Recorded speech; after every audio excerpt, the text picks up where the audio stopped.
잘 알고 계시는 이 다윗과 골리앗의 말씀을 통해서 목동의 감각이라는 제목으로 좀 말씀을 나누려고 합니다. 사람들은 감각적인 사람을 좋아합니다. 감각이 뛰어난 사람을 사람들은 좋아합니다. 감각이 뛰어난 사람들이 많이 있습니다. 각 분야의 예술적 감각을 가진 사람들도 있고 남들보다 뛰어난 운동신경을 가진 이 스포츠 스타들도 있습니다. 프랑스의 크리스티앙 디오르라고 하는 디올 브랜드를 아실 겁니다. 그 디올 브랜드를 보면 이 크리스티앙 디오르라는 사람은 이 미적 감각이 월등히 누구보다 뛰어났던 사람입니다. 그의 브랜드를 잘 아실 겁니다. 그의 패션과 향수는 모티브가 되는 것이 꽃입니다. 꽃. 잘 알고 계시는 꽃이 그 사람의 브랜드의 모티브가 됩니다. 그는 이 여성을 꽃으로 봅니다. 좋으시죠? 그 사람은 디오르는 여성을 꽃으로 보고 옷을 만듭니다. 그래서 그 사람이 만든 옷을 보면 이 옷깃이 카라가 이렇게 튤립처럼 백합처럼 이렇게 솟아서 이렇게 벌어져 있습니다. 그 영감이 그 옷에 드러나는 겁니다. 모티브가 그 옷에 숨겨져 있는 겁니다. 그리고 그의 향수를 보면 그 여인이 입는 옷에 결정적인 아름다움을 나타내는 것이 향수입니다. 그 향수에 그의 꽃이 모티브가 들어가 있다는 것을 알 수가 있습니다. 그 우아한 여성이 우아한 옷을 입었을 때 결정적으로 그 아름다움을 발하게 해주는 것이 그가 만든 향수입니다. 근데 그것이 꽃의 향기로 발한다는 겁니다. 또 어떤 사람이 또 있습니까? 운동 감각이 뛰어난 사람이 있습니다. 메이저리그에서 활동하고 있는 김하성 선수를 아실 겁니다. 골든글러브를 작년에 수상했습니다. 수비력이 워낙 좋아서 동물적인 감각으로 안타가 되는 타구를 다 잡아냅니다. 기가 막히게 1루로 송구를 해서 다 아웃을 시키는 겁니다. 관중들은 일제히 환호성을 지르고 감탄을 쏟아냅니다. 여러분, 감각이 탁월한 사람들이 실제로 있습니다. TV를 보면서도 알 수가 있고 우리 주변에 그런 사람들이 있다는 것을 저희들이 알 수 있습니다. 여러분, 감각이 탁월한 사람들은 어떤 사람들입니까? 남들이 보지 못하는 것을 보는 사람입니다. 그리고 남들이 듣지 못하는 것을 듣는 사람들입니다. 그리고 남들이 맞지 못하는 것을 맞는 사람들입니다. 그래서 미래를 여는 사람들입니다. 종합하면 그들은 남들이 생각하지 못하는 것을 생각해내는 사람들입니다. 그 사람들을 감각이 뛰어난 사람들이다, 탁월한 사람들이라 라고 합니다. 그런데 이 감각은 하나님께서 주신 감각 기관을 통해서 확보가 됩니다. 눈, 코, 귀, 입, 그리고 피부라는 이 감각을 통해서 확보가 되어집니다. 코로 맡은 것이 있어야 됩니다. 감각이 뛰어나기 위해서는 그 소재가 있어야 됩니다. 맡은 것이 있어야 되고 본 것이, 이 눈에 들어온 것이 있어야 됩니다. 귀로 들려진 것이 있어야 감각이 뛰어날 수 있습니다. 이 크리스티앙 디오르가 이 꽃을 모티브로 삼았던 것은 그의 집이 정원이었습니다. 꽃이 만발해 있는 정원에서 어린 시절을 이 디오르가 살았습니다. 그리고 심지어는 집 안에도 정원이었습니다. 그래서 수시로 볶고 맡았던 그 꽃이 그의 모티브가 되었던 겁니다. 사랑하는 성도 여러분, 여러분들은 감각이 뛰어나신 분들입니까? 아니면 감각이 떨어지시는 분들입니까? 모두가 감각이 탁월하고 싶어 하잖아요. 남들보다 앞서 가고 싶어 합니다. 여러분들은 무엇을 보고 있습니까? 무엇을 맡고 있고 무엇을 듣고 계십니까? 여러분 어떠세요? 감각적이세요? 여러분들은 감각적이세요? 스스로 보셨을 때?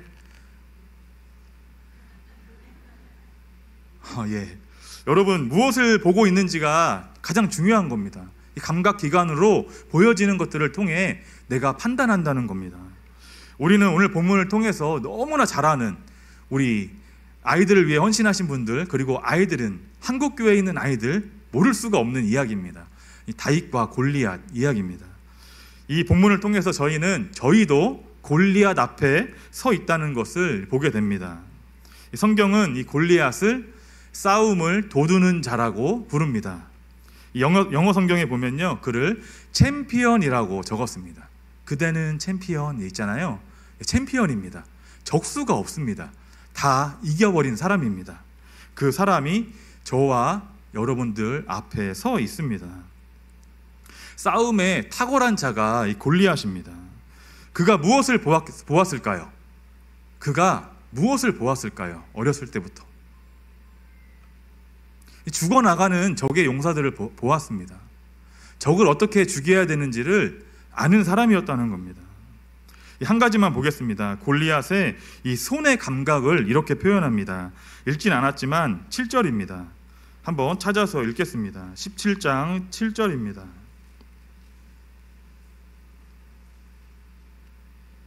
함께 7절을 읽겠습니다. 시작.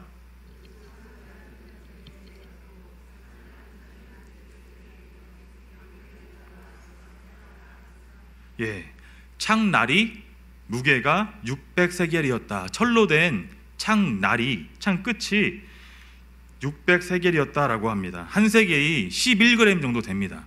그러면 계산을 해보면 몇 킬로가 나오냐면요, 긴 창의 끝만 이야기에 놓고 했을 때 7kg이 나옵니다.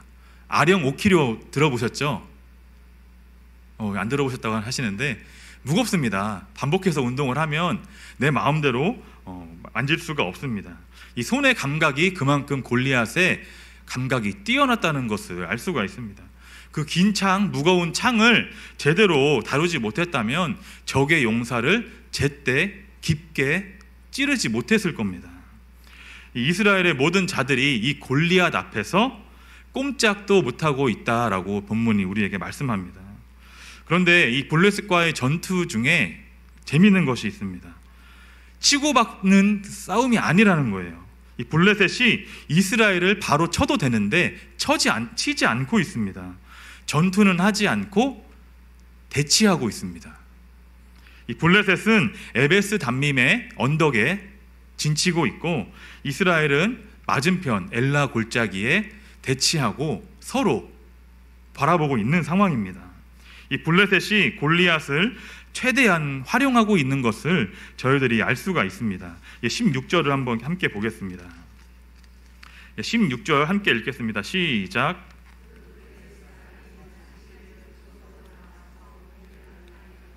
이 블레셋이요, 이 장수 골리앗을 오전에 내보내고 오후에 내보냈어요. 치고받는 싸움이 아니라 잘 보이는 높은 곳에서 진영을 틀고 블레셋 진영에서 골리앗을 내보내는 겁니다. 잘 보이도록 나가서 말을 하게 만드는 거예요. 오전에 나오고 또 오후에 나왔습니다. 그렇게 40일을 했다라고 성경이 말씀해 주고 있습니다. 조석으로 40일 동안 나왔다라고 말하고 있습니다.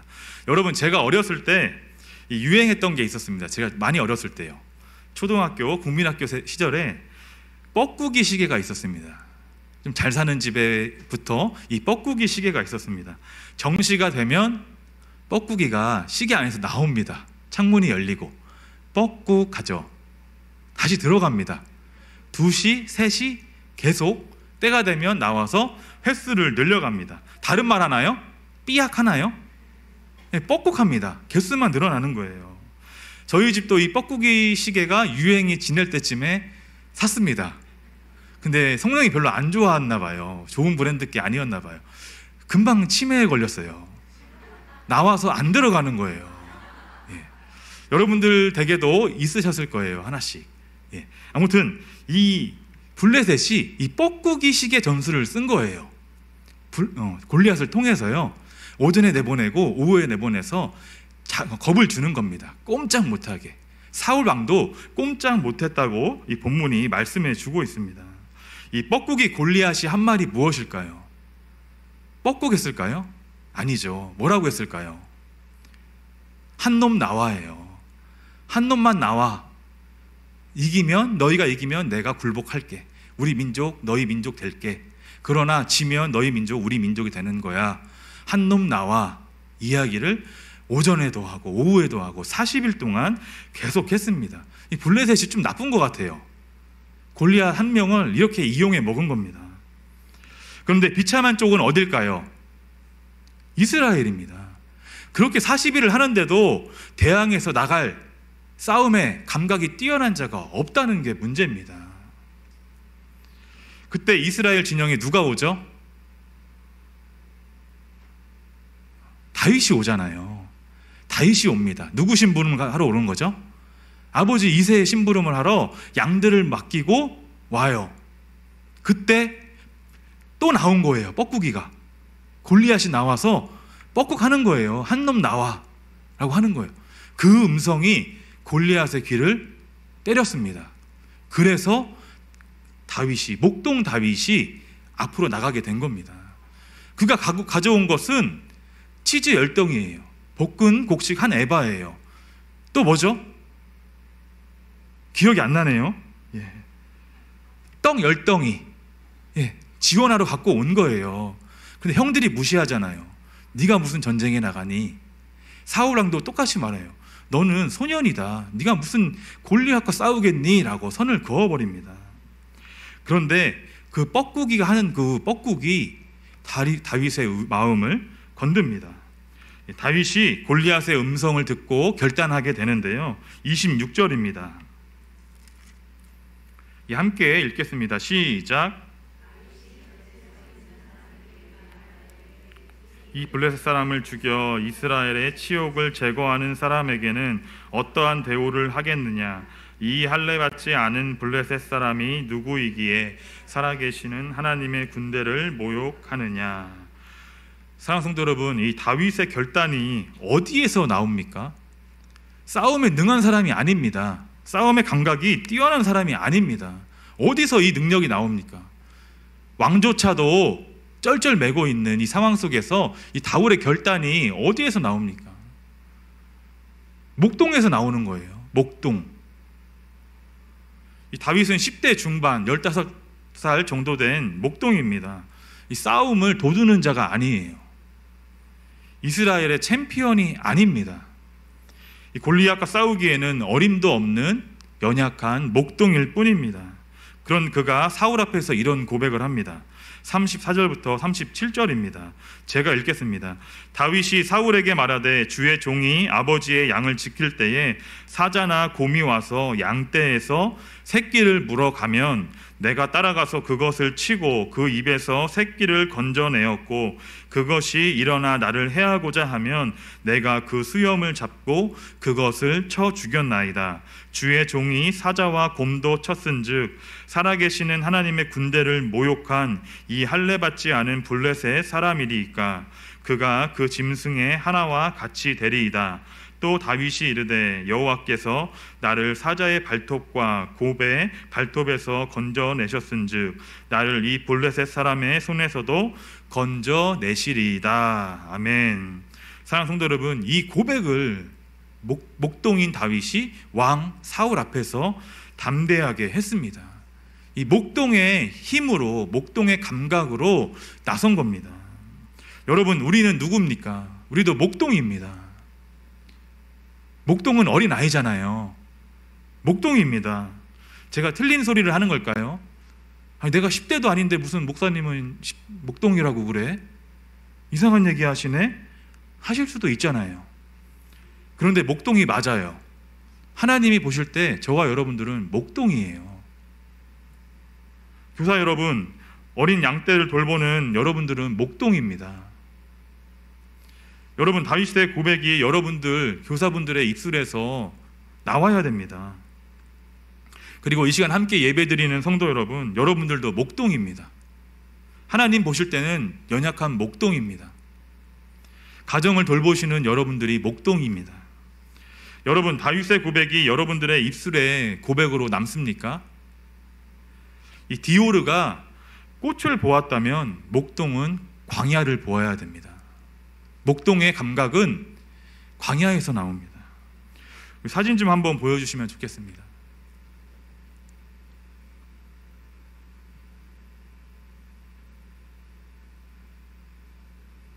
준비가 안 된 것 같습니다. 사랑하는 그 교사 성도 여러분, 여러분들은 맡겨진 어린 양들을 위해 싸우실 수 있으십니까? 교사로 헌신하셔서 특송까지 하셨는데 여러분들은 어린아이들, 맡겨진 양들을 위해서 싸우고 계십니까? 따라가고 치고 그 입에서 어린 양들을 꺼내실 수 있으십니까? 사자와 곰이 달려들 때에, 덤벼들 때에 그 턱을 붙잡고 쳐 죽이실 수 있으십니까? 그런 감각이 있으십니까? 손에? 목동 다윗은 아버지의 양떼를 베들레헴 남동쪽에 있는 베이트 사우르라는 곳에서 돌보았습니다. 베들레헴의 남동쪽에 있는 베이트 사우르라는 곳에서 돌보았습니다. 보여드리지 못하지만 바로 옆에가 유대의 광야입니다. 유대 광야에 들어가는 부분에 있는 곳이 베이트 사우르입니다. 그곳에서 목동 다윗이 아버지의 양들을 돌봤습니다. 이 유대의 광야가 시작되는 곳에서 양떼를 돌보았다는 것은 이 광야를 누볐다는 겁니다. 양떼를 데리고 광야를 누렸다는 겁니다. 이 광야는 미드바르입니다. 하나님의 말씀이 임하는 곳이 미드바르입니다. 그 다바르라고 하는 마라다라는 그 어원에서 온 것이 미드바르입니다. 광야가 하나님의 말씀이 임하는 곳입니다. 여러분, 목동은 누구를 책임집니까? 양떼를 책임지잖아요. 광야에는 협곡이 있습니다. 그리고 골짜기가 수많은 골짜기들이 있습니다. 그곳을 지나서 가는 것이 목동입니다. 저희가 생각하는 것이 광야하면 녹음이 짙은 푸른 잔디밭을 생각하잖아요. 그런 곳이 아닙니다. 광야는 여름, 건기에는 말라 있습니다. 풀이 없어요. 그리고 비가 오는 우기가 되어서야 풀들이 그나마 좀 자라납니다. 그 풀을 여름에 양떼들이 먹습니다. 그런 곳이 광야입니다. 이 목동은 양떼가 가야 하는 길을 미리 내다보고 나아가는 사람입니다. 책임지면서 나아가는 사람이 목동입니다. 이 다윗이 그곳에서 하나님의 음성에 날마다 귀를 기울였다는 겁니다. 언제 올지 모르는 사자와 곰을 경계했습니다. 말씀하시는 하나님을 의지한 채 양떼들을 돌봐야 했습니다. 우리 사랑하는 교사 선생님들 여러분, 양떼를 위해 헌신하셨습니까? 이 목동의 감각은 목자의 음성을 듣는 데서 나옵니다. 여러분, 내가 헌신한 목동인지 아닌지 알 수 있는 방법이 있습니다. 이 시간 여러분들의 손을 한번 보시길 바랍니다. 여러분의 두 손을 한번 보시기를 바랍니다. 여러분들의 손에 막대기가 들려 있으십니까? 광야를 누빌 수 있는, 짚을 수 있는 막대기가 있으십니까? 그리고 양떼를 이끌고 안내할 수 있는 막대기뿐만 아니라 여러분들의 주머니를 한번 보시기를 바랍니다. 매끄러운 돌 5개가 들어 있으십니까? 그리고 그 돌을 활용할 수 있는 물매를 가지고 있으십니까? 없다면 헌신하지 않은 겁니다. 우리 아이들을 향해서 언제 달려들지 모르는 사자와 곰 앞에서 무방비로 무책임한 모습으로 기다리고 있는 것 뿐입니다. 여러분, 헌신한 목동은 하나님이 책임지십니다. 이 다윗의 고백을 다시 보겠습니다. 47절입니다. 37절입니다. 함께 읽겠습니다. 시작.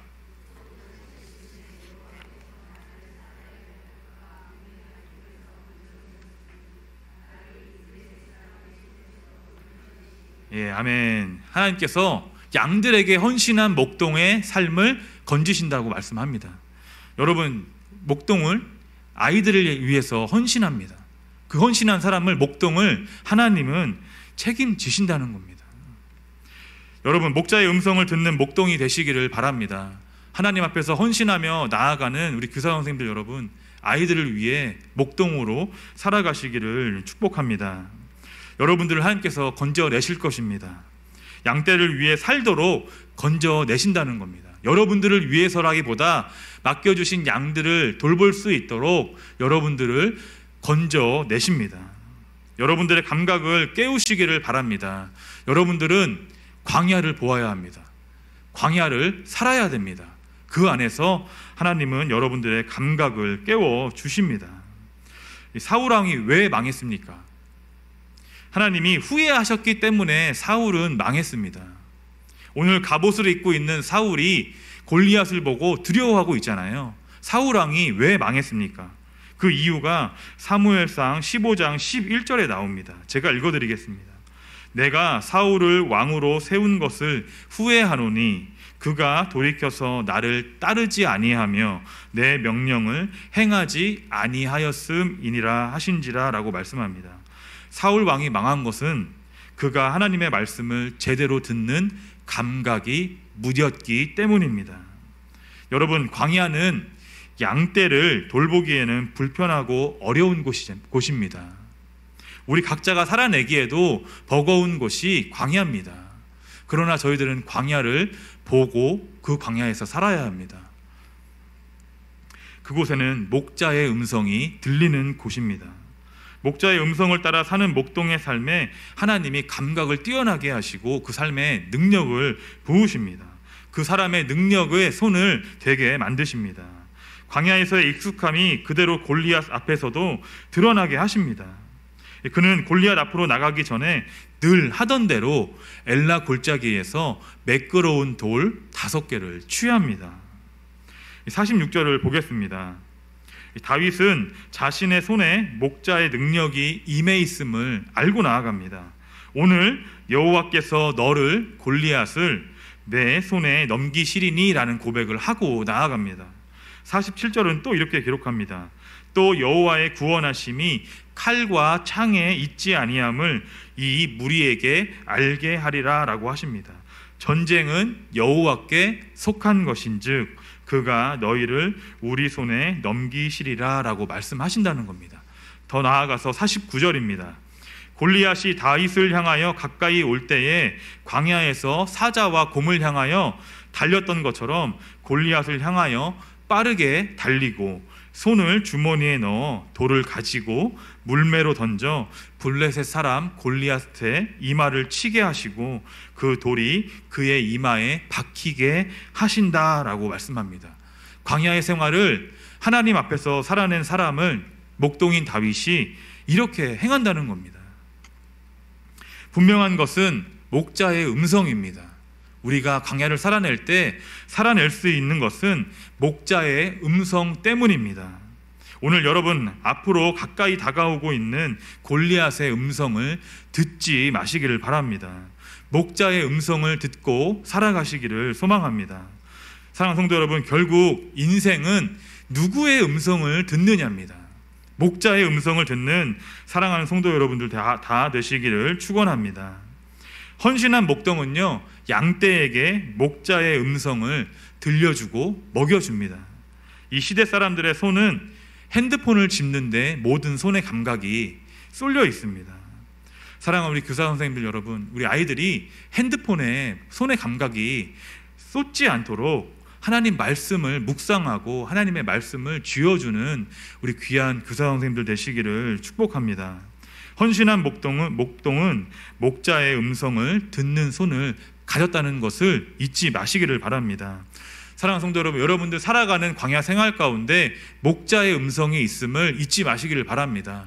여러분들이 목동으로서 광야에 살고 있다면 여러분들의 손에 능력이 주어져 있음을 믿고 사시기를 바랍니다.